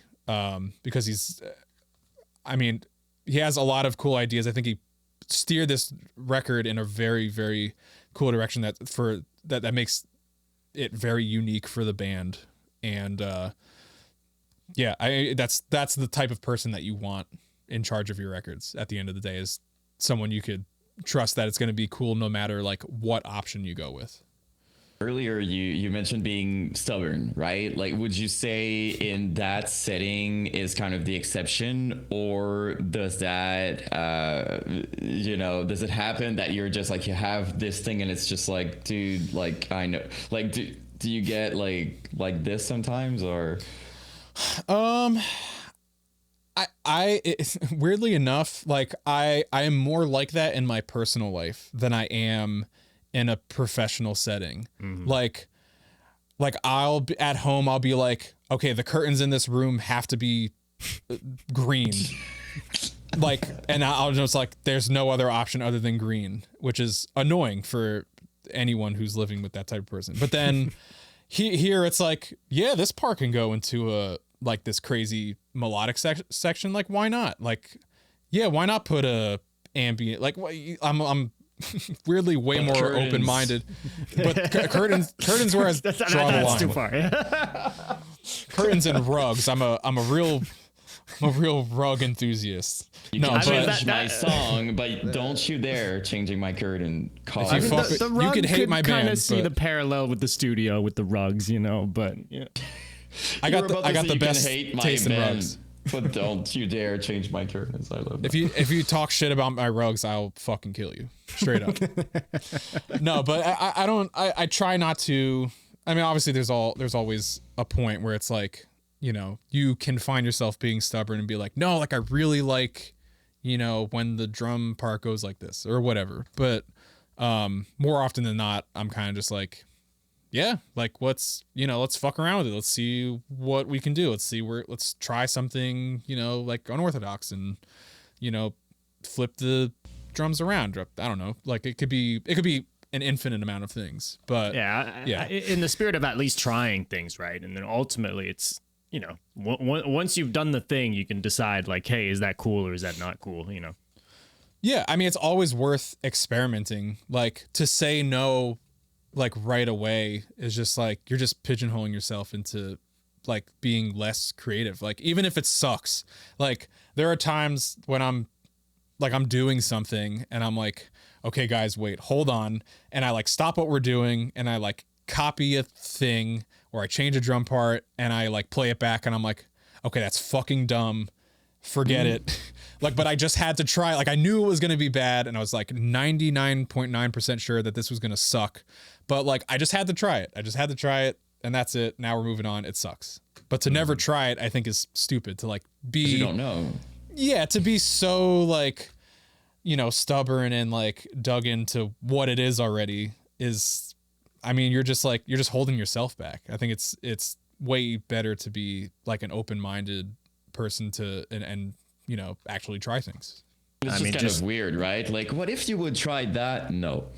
Like just like try it, you know what I mean? Like responding like, no, I'm not trying to, like, just try it. Worst case, it doesn't work, it's okay, now you can move on, right? So yeah, try it and like sit on it for a few days, because sometimes it's like, oh, we tried this thing and then 3 days later I'm like, actually this is terrible. Or sometimes it goes the other way and it's like, okay, actually it's better, and then you flip back to where it was. It's like, yeah, this is better. It's a better scenario, but yeah, I'm good. What the music videos that have come out for this record have all been pretty goofy. I swear I was about to get into that. That's perfect. Yeah. Yeah. Okay. Can you kind of walk us through some of the music videos? I've been loving it so far. It's looked been cool. fun, dude. Like, oh yeah, they were all such a blast to make. I mean, to be fair, they've always been kind of goofy. Like, absolutely, yeah. Like Skynet, that video is like where everyone's dressed up as like nerds or whatever, and there's like the rappers who are like the band that they're like, that's goofy. And then I think it was like Send Help, or I mean, even Hills Have Eyes, like the jail, or they're in the jail yard, like that's kind of fucking goofy. And then Send Help, the bowling alley one, like the band has a track record of having like goofy ass music videos, and it had been so long since Acacia Strain had a music video. Like the Coma, which was like the last time like the band put a music video out, you know? So it was like, it had been 11 years, and I kind of selfishly like led that charge and was like, guys, like, you know, let's try bringing it back. Let's see where it goes. And that's kind of, I said that and no one told me no. So I kind of just like, I just took that and ran with it. And we had Eric Richter do the Call Beyond video, where everyone's getting, Eric Richter, he's the fucking man. And then we did Swamp Mentality with Anthony Altamura from, I plays bass in Straight from the Path, and who's also a genius in his own right, doing all these practical effects and shit for the Swamp Mentality video. And we shot that in like one day. When I say we, like I watched him shoot it in one day, but he spent like a week making all these fucking props, and I'm like texting him and calling him back and forth, like, oh, like what if it was, you know, like what if their flesh is like melting upwards or like forming like in Hellraiser, and like I'm like sending him references for all this shit, and then like literally we had a video in like 5 days. It was crazy. Fucking insane.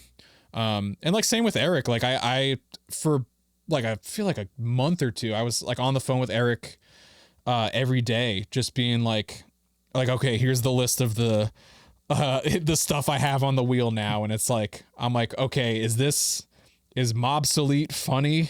He's like, yeah, that's kind of funny. Like a mob, you get beat up by a mobster. He's like, yeah, it's good. And I'm like running him all these fucking names. I was like, can you make the chair go backwards like in Austin Powers when he gets fucking dunked in the incinerator? He's like, yeah, we could do that. And I'm like, okay, what about like the dart? Like, can you do that like in Ace Ventura? He's like, yeah. And then Anthony actually like made all those props for the Call Beyond video. Like all that's like all practical effects too. Like even the fire and shit. Even Corinne, our tour manager, her eyes really did glow like that. It's like this weird thing that she could do. Her eyes just like glow, and it's fucking frightening. Okay. But yeah, all practical effects, no CGI. Yeah, sure. But we all had such a blast doing those videos. I hope we could do more in the future with either of them. Honestly, that's like cool. Both directors were so amazing to work with. Because that's the thing, like the first thought that I had when I saw Called Beyond was, yes, it might be goofy, but there's so much work into this and it's so well done. Because like, let's just be real for a second. If you would have done like multiple bands and just be like, so we're gonna be in the warehouse, and then there's broken windows, and we just play, and that's the entire concept. LED tube lights in the back. Yeah, hell yeah. Or what if we're in the woods? Oh, the woods is a classic too. Yeah. Maybe get a instead of we got a neon cross in the middle of the woods. There we go. And it's you know what I mean. So because you could have done that, but again, we often have those discussions in which I, for once, I'm a big fan of when bands can go goofy. I remember back in the days, like bands like I Set My Friends on Fire and then projects like that, when they would just be like super funny. But there's something to be said about being able to be like a serious band, like serious songs and stuff like that. But just like, why not play around with videos and stuff like that? We get so many. We're in. It's cool, but we're in an era right now when there's a video every single day of like new bands and stuff like that, right? So it's a good way to stand out, but also it's a good way to just like, we don't take ourselves too seriously. Let's have fun. Let's do it well. And I read the comments. It's like super positive of just like, yes, like goofy. And again, it's in your brand, right? I understand that. But if you do a video, I mean, like, why not try things and doesn't have to be goofy, but just at least not like a girl crying and you're playing in the wood, maybe. Like that would be... Oh, that would be great. So sure. I mean, I feel like for how like serious and emotional like the music is, and it's so like it's so pissed off and like depressing also in recent records. It literally is depressing. Like there is, I mean, speaking of like there's literally a song on the record that like the first time I heard the lyrics, I was like, it like made me feel like that feeling in the pit of my stomach. Like there are some lyrics where I'm like, Jesus Christ, man, like you're really like digging deep here, and it's like I could fucking feel it. So to have that, and then I feel like you have to like lighten the mood a little bit with something like silly and fucking goofy. And I think like the dichotomy of like those two things happening, and like the juxtaposition of like having this silly game show happen while this brutal song is playing. Like I think that's fucking funny, but also the song is like upbeat enough to where it like works in like a game show setting, like like him being like, you are in hell, and like a game show host, like I'm like, that's fucking funny, saying you are in hell to an audience and you're dressed like how you're dressed. Like that to me is funny. And the editing is just perfect too. Like the transition, how he is like fading, like everything was just... Yep. There's some cool fan servicey stuff too, like in the other one in Swamp Mentality, the dude goes, oh, whoa, shut it down, when he's like realizing there's a few Easter eggs on the wheel of misfortune too. If you like look closely, I won't say what they are, but there's some people like point them out and I'm like, all right, good, that was that was for you. I'm glad you noticed that little thing. And yeah, even in Swamp Mentality, like there's little stuff here and there. And even that like that video is like, on paper it's not funny, but like the execution of it like is funny. And like the way that these fucking skeletons look, and the fact that Griffin actually kind of looks like Griffin and Vincent looks like Vincent. Well, I mean the whole shtick with Vince's glasses, with Vincent's glasses, it's like like it just if you just wear a hat and those type of glasses, it just looks like him. But then like my arms are just, there's no drumsticks, it's just more bone. It's just the arm is just twice as long instead of having drumsticks. Yeah. Yeah, we had a lot of fun, honestly. Like, no, it's cool. They were good ideas, but like they wouldn't have been possible with like the two guys who directed it. So yeah, shout out to them. They fucking they're the best. All right, we're nearing the end here, but I'd like to kind of end off on two things. One's probably a shorter thing, but I had someone point out in our Discord earlier, and I'll just read what the person said. He said, please ask Matt what insane ability he had to play 30 songs from the Acacia Strain across 2 nights of their Christmas fest last year, then do an end set and fill in for Better Lovers, Ad Blissmas all in the span of like 9 days. The man is an unstoppable machine. So we've been talking about crazy this whole time, but Jesus Christ. Yep. Yeah, that was probably the most insane week of my life. I don't think anything will top that. And yeah, I think the final number was 57 like individual songs, and I was like, I was losing my mind. I was at the time I was recording a band too, and I like Will called me and he's like, why not? Classic, because why wouldn't I be? And I was like already busy, and he was like, can you do this? And I'm like, I guess, like, I'm not going to not do it.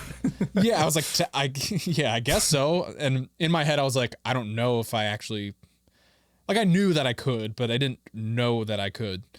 And then went home that night. I was like, okay, start listening. And it was like the Acacia Strain songs. I already knew them mostly. Like I had played most of them at a certain point. I'd like brush up on them and like kind of just like refamiliarize, but like the Better Lover stuff, like I was a fan of the band, like I'd been following their releases, but not to that level. So I was immediately that night I was like, okay, like start listening to them when I go to sleep, like pretty much 24 hours, like around the clock. And that's what it was for a week. Like my poor girlfriend, she like slept in our guest room because I would play the songs like on a Bluetooth speaker at like when I was sleeping, and then I'd listen to them, on my way to the studio, listen to them at home, and then it would just like repeat that cycle, practice them a little bit before I left for Buffalo. Before I played the holiday shows with the Acacia Strain, because I had to go do that and then come back and then practice the Better Lover songs and then go to Buffalo to play the fest. And it was just like, it was just nonstop, just like sensory over, like just trying to get all these fucking songs in my head as fast as possible. And as efficiently as possible. And literally like, it was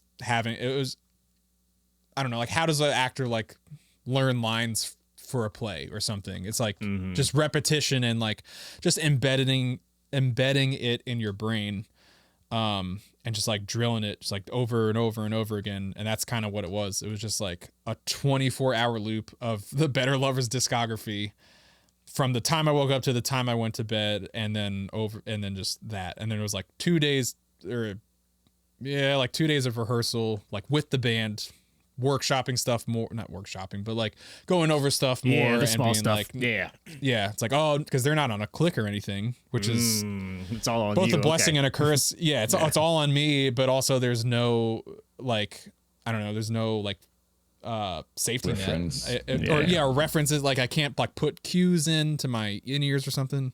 None of that. So it was 2 days of us going over that, and then we played like that secret show after the end set. And I was like, okay, that felt pretty good. And then we like rehearsed the morning of Blissmas, and then that was it. And even then I was still like listening to the set over and over again. And there was like select songs where I'm like air drumming in the fucking green room, and I'm just like, I drove myself literally insane to play that show. And I'm so like proud of myself for keeping it together and actually doing a good enough job to where nobody really had any complaints. But that's like that scenario was like another just testament to how like sometimes having a good like supportive partner at home is like half the reason I could do this shit. Is just like, because most people would be like, I can't fucking do this, but I'm like, right. sorry, you gotta sleep in the guest room tonight. I gotta listen to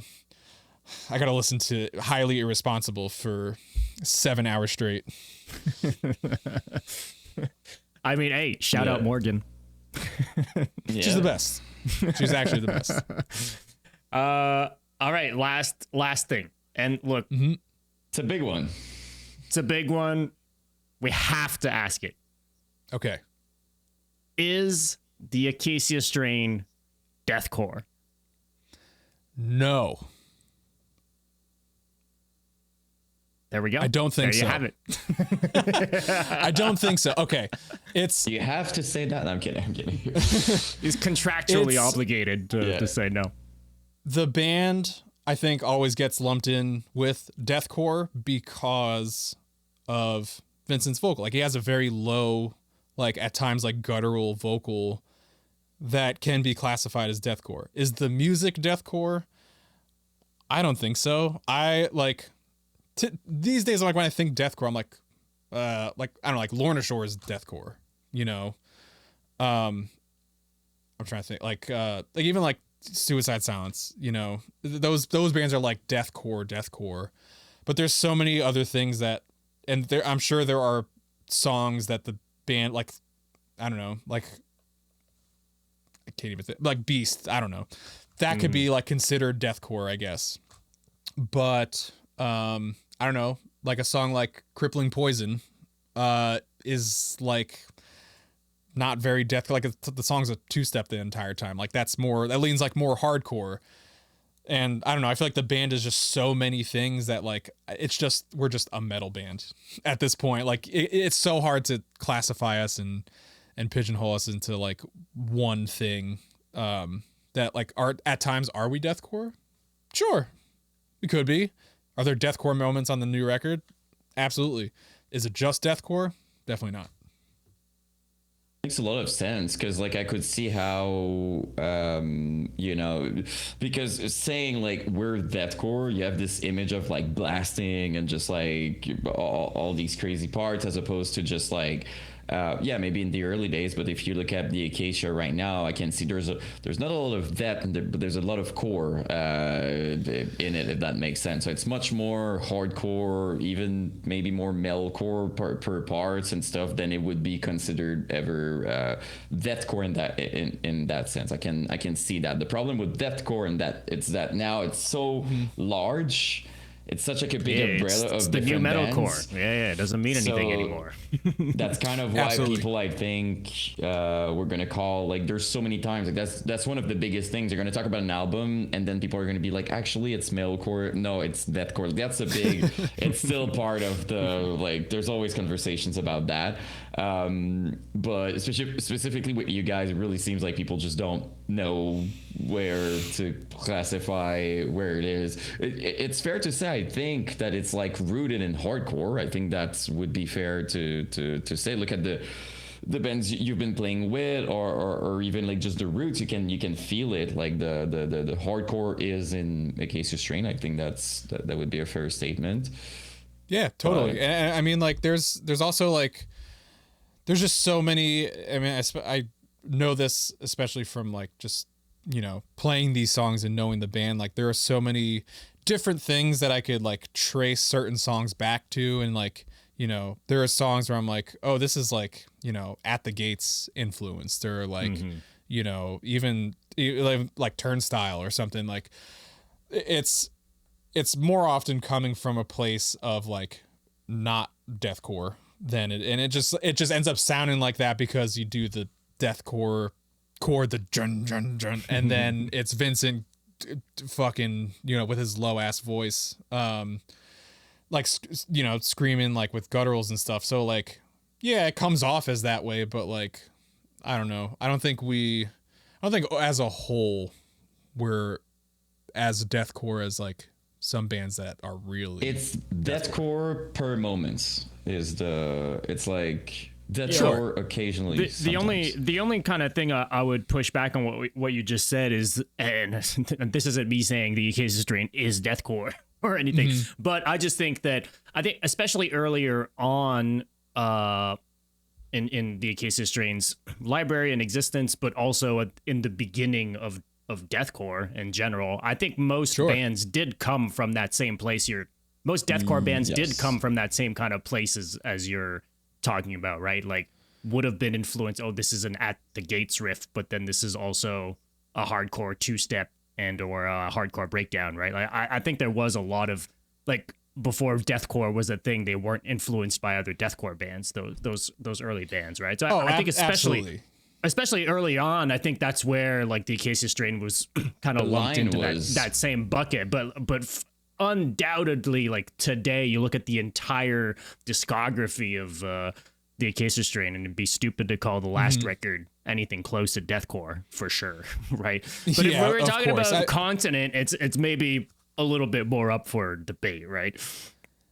Yeah, of course. I mean, like, because I'm sure if you ask, anyone in the band at that time, it's like, who are your influences? They're not going to say, like, what like deathcore bands that now. They're going to be like, oh, I don't know, like Cannibal Corpse, Decapitated, like, actual like death metal bands. So, or hardcore bands even. So, yeah, I mean, I'm at a certain point, like, talking 20 years ago. Yeah, it was before deathcore wasn't even a thing. Like they're pulling it from death metal and hardcore bands. But yeah, I mean, like, these days, yeah, it's very rarely like deathcore influence. Like we still have those like hardcore influence, and even like outside the genre, like a lot of, like just straight up rock bands are my main influence for like writing and stuff. And I think that's fine. I think that makes a more unique, that's what makes it stand style. out. Yeah, for sure.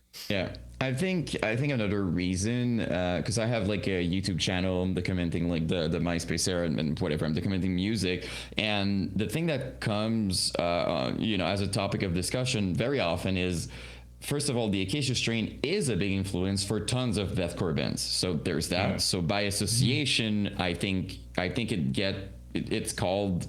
People are like, Acacia Strain is deathcore simply out of like, I'm telling you, it happened very often, even on this show, that people are like, oh, Acacia Strain, when they name like their influences and stuff. So there's that. And or second, Vincent specifically. I was about to say Vincent on my channel very often. Like I'm telling you, I made like a video about the most influential vocalists, and people are outraged that I didn't name Vincent. And I made a point, I would have, but I made a point of not doing it because I know, you know what I mean? Like you guys are not technically deathcore and stuff like that, but just out of the comments, it should that's kind of where I understood like, okay, they're deathcore because like they were so influential and part of the scene that people in their brain is just like, oh, they're Acacia Strain deathcore because it's such like a big influence. And Vincent, as you said, has very deathcore sounding vocals, and he's very powerful, and tons of vocalists are influenced. So that would be the other point that I would bring. The influence is a big factor in calling you guys deathcore.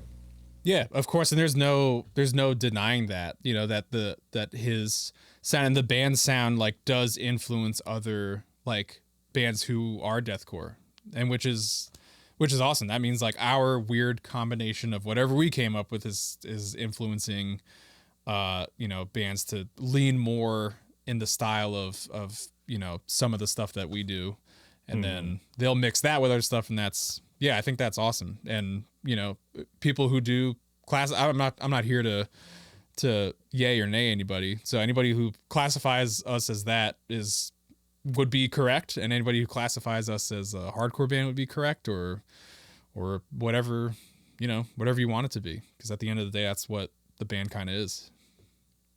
Hell yeah, amen to that. Well, dude, thank you so much for taking the time to do this. This was a lot of fun, man. I enjoyed this a lot, man. No, of course, thank you so much. Of course, thank you guys very much for having me. I had a lot of fun. Let's kind of end on I want to give you the space to kind of plug what's coming up. You got the record, you've got some couple shows and stuff coming up. I'll let you do it. Yeah, we You Are Safe from God Here, the new Acacia Strain record, is coming out October 24th. We are playing 2 shows in what we refer to as our hometown of Albany, New York. December 12th and 13th, where each day is a completely different lineup, and we will be playing 2 entirely different sets as well. It's our annual Christmas shows that we do, as well as my new drum library called Power Kit is available at soundblinddrums.com, and I think that's everything. Hell yeah, we didn't touch on the drum library and stuff, but I've been keeping up with everything Kyle's been doing for a minute, and saw the library come up. It sounds really fucking awesome, really cool. Thank you so much, man. Yeah, I'm super proud of what we did, and happy with how it came out, and I'm glad to hear like everyone's been digging it as well. So just gonna have to come back and just have a whole episode about drum libraries and how annoying sampling hi-hats are. Oh yeah, I can imagine. I can imagine. Well, dude, we'll let you get on with your night. Appreciate you so much for coming on, and we'll keep in touch, my man. Of course, sounds good. Thank you guys so much. You enjoy your night as well. All right, have a good one, man. Have a good one. If you made it to the end of this episode, thank you for watching. And hey, while you're here, hit that subscribe or follow button and a review. If you're watching or listening on a podcast platform, it would mean the world and it helps out more than you know. A big thank you as well to all of our supporters over on Patreon and on Twitch. New episodes every week, links to our Patreon, Discord, and socials in the description. We'll see you soon. We're out.